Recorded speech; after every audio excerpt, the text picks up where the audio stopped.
Psalm 91. He who dwells in the secret place of the Most High shall abide under the shadow of the Almighty. I will say of the Lord, He is my refuge and my fortress. My God, in Him I will trust. Surely He shall deliver you from the snare of the fowler and from the perilous pestilence. He shall cover you with His feathers, and under His wings you shall take refuge. His truth shall be your shield and buckler. You shall not be afraid of the terror by night, nor of the arrow that flies by day, nor of the pestilence that walks in darkness, nor of the destruction that lays waste at noonday.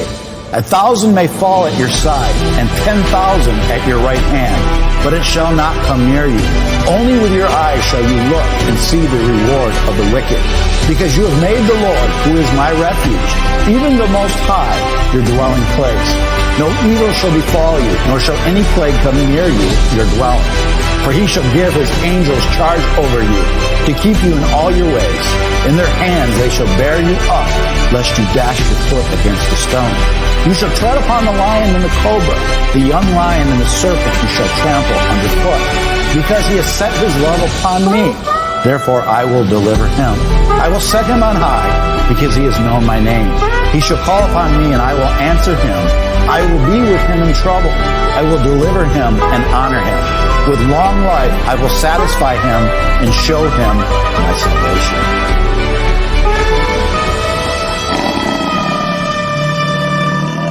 Welcome back to the War Report. I'm filling in for Pastor Dave Scarlett, who's gone to the little boys' room. Okay, wait.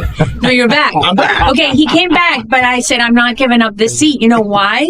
Because I have Bo Polny here, who is, all know him, your audience all knows him, but I didn't know you, Bo. Bo is a biblical time analyzer, right? Yeah, which basically means that you can see into the future.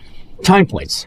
Time points? Time points. Yes. Time points. Time points. What's your next time point? What's going to happen? May 14th. See, I don't know what's going to happen, but I can give you time points. So May's very powerful. May 14th is very important because there's a bunch of numbers behind it, but basically this will be 7 years from when, this May 14th will be specifically 7 years from when Trump moved the embassy to Jerusalem. Oh. Trump on this date will be 77 years and 700 days old. Wow. On that exact day, Trump will be, that's his age. 77 years and 700 days. Because from the year day he was born to when Israel was proclaimed a state, it was exactly 700 days to the exact day from Trump's birth. See, so God arranged everything, and so everything that's happening in our life right now is all mathematics. Wow. He wrote the end from the beginning, including time. So he reveals to me time and how to understand it. And so Trump is directly tied in with prophecy. And so therefore this May 14th, like Pastor Dave was saying when you read Ezekiel prophecy, can a nation be born in a day? And so that did happen on May 14th, 1948. Yeah, well, if you add 77 years, it's 2025. That's Ezekiel 4 prophecy to the letter. This is the most amazing prophecy in the Bible. Ezekiel 4 prophesies the exact day that Israel would become a nation. That's right. May 14th, 1948. And that's 77 years, and that is this May 14th. Now, it's fascinating what the Lord revealed to me yesterday with Clay Clark, okay? Which was what? This is crazy, because Clay Clark, when he was prophesied over, you're going to freak out. When he was prophesied over about Mr. Clark and a Donald, for the prophecy. So Clay was like, never talk to Clay about religion or politics, because all he was a financial genius, right? Mm-hmm. Never speak to Clay about finance. We never speak to Clay about religion or politics and anything he ever did. And now all he does is religion and politics, right? Yeah. But the prophecy came out, was spoken by Kim Clement. Yes. That prophecy was another South African, I just have to say. Okay, South African. So that prophecy was, the Lord reveals to me yesterday. This is hot off the press, off the Jesus press yesterday. So he was prophesied over on April 20th. 2013. There's a man by the name of Mr. Clark, and there is also another man by the name of Donald. You are both watching me saying, could it be that God's speaking to me? Yes, He is. If you add 7 years to the exact day, that's when oil collapsed to negative. Now, I went on record that day, watched something happen biblical on April 20th, 2020. Lo and behold, oil collapsed to negative $38 a barrel. And I knew that was important because that was exactly Daniel 12, verse 7. It was 1,260 days from the exact day, November 8th, 2016, when Trump got elected. So from the Trump got elected, Daniel 12:7 said something would would happen on April 20th. It did. Oil collapsed. And then the Lord revealed to me, you count another 60 months, which is 5 years forward, which was last weekend. And I went on record and everybody was freaking out because Bo's saying another date. And I said, watch April 20th into the 21st. Something biblical is going to go down. And nothing. And then I woke up on the 21st and the Pope is dead. It's pretty biblical. Pretty biblical. Now we're on the same cycle again. So this now sets us on a 40-day clock, which takes us to May 31, which means that potentially, because last time from that event of 2020, 40 days forward was May 31. On that day was George Floyd riots. And that started peace taking from the earth because the next day Paris and the entire globe was rioting the day after May 31. So every piece was taken from the earth. Reverse to that, there's a high probability on May 31 of this year, peace will be restored. So we could see actually a complete 180 and then 150 days from that time point, I said, well, something's going to happen. And then we all watched Ruth Bader Ginsburg die. And that was 150 days from April 20th. On Rosh Hashanah. And that would happen on Rosh Hashanah. And then there's a Kim Clement prophecy. It states specifically, a very strange thing will happen in September moving into the fall. Fall of kings, fall of princes. A very strange thing shall happen in September. Moving into the fall where there shall be a great fall. Fall of the enemies, fall of kings, fall of princes. Watch and see, for God says beginning in September, I will turn everything around, and my people shall see an intervention of a kind that they have never seen before. So we're about to see the great fall this fall. And so we're stepping into summer, but the stage is now set. I was listening to you speak a few minutes ago, Laura, and the problem is these people, they all work for a fallen angel. Yes. And so they work for and then these 200 angels that fell on Mount Hermon, all of them, they bred with the women. And then they created the giants, the Nephilim. This is all scripture because then they hid. That was in the book of the book of Enoch. They removed the book of Enoch because it explained in such detail of what happened. So God destroyed the Nephilim with the flood. So the flood was what destroyed the Nephilim, but the spirits remained. God explained to Enoch that the children of the watchers, the Nephilim, would be destroyed, but their spirits would remain on earth as malevolent beings. The Most High said, The spirits of the giants who were born of flesh will become evil spirits upon the earth. The spirits of the giants will leave their bodies, for they were born of men and of the holy watchers. Their origin is of blood and flesh, and they will bring destruction upon the earth. They will be known as wicked spirits. They harm, destroy, attack, and fight. They will not eat or drink, but they will be invisible to human eyes. They will rise against the sons of men and against women, for they came forth from them. God declared that the Nephilim would be physically erased from the earth, but their spirits would remain as a curse until the end of time. That's where we get And humans. the spirits are the demons that occupy all the people that you chase after, explore, all the truths that you reveal, Laura. Yeah. All of these people are demon possessed. And so you say, how could somebody do something like that? Very simple, because they're no longer human. They're literally occupied by Nephilim spirits that hate humanity.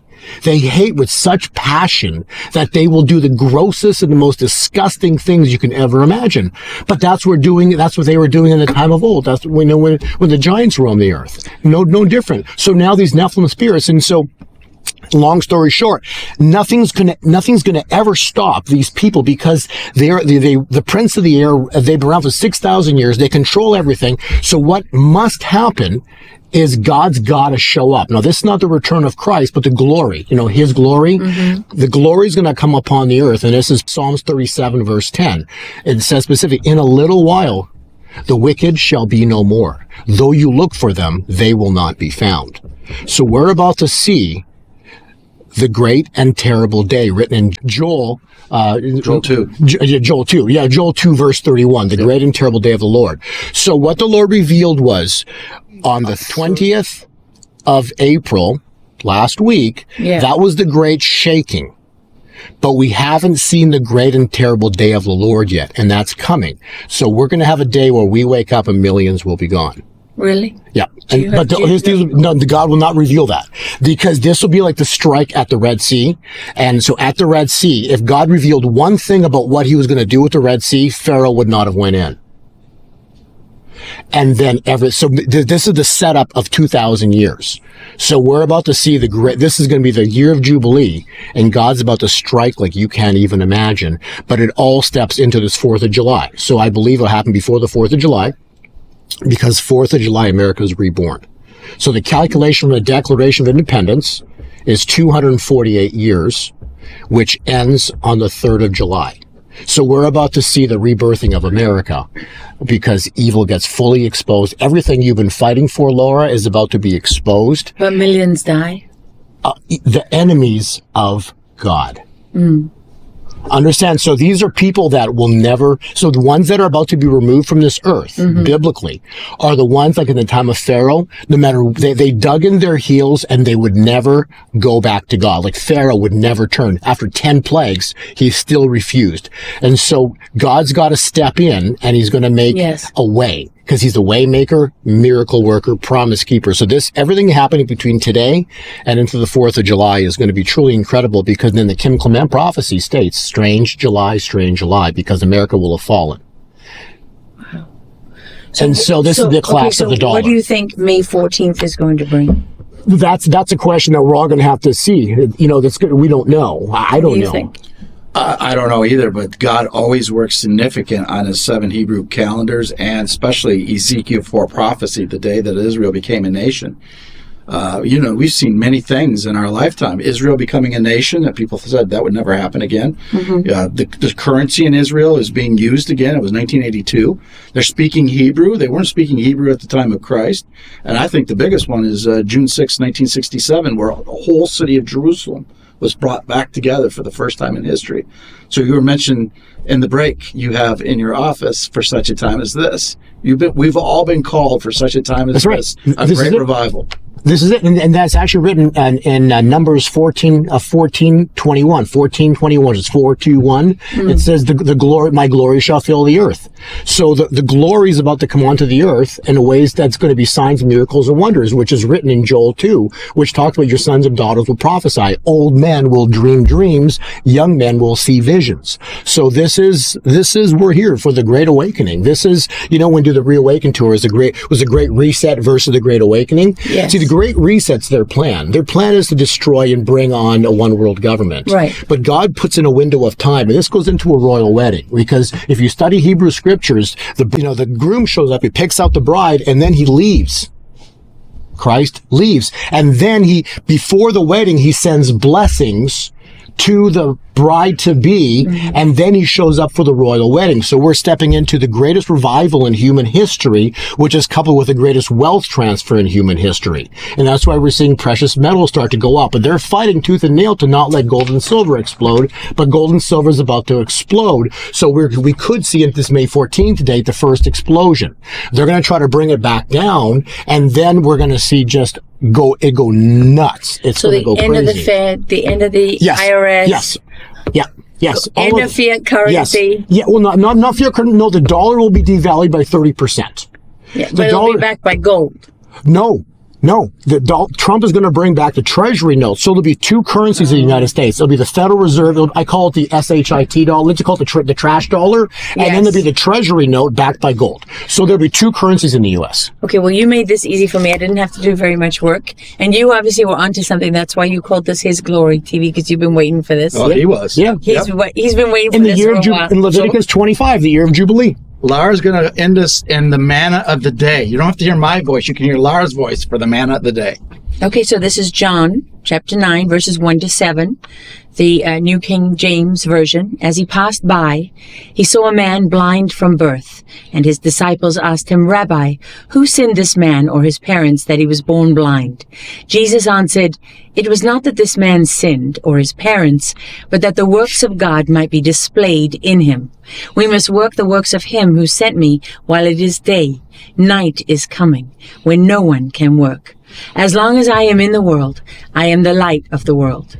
Having said these things, he spit on the ground and made mud with the saliva.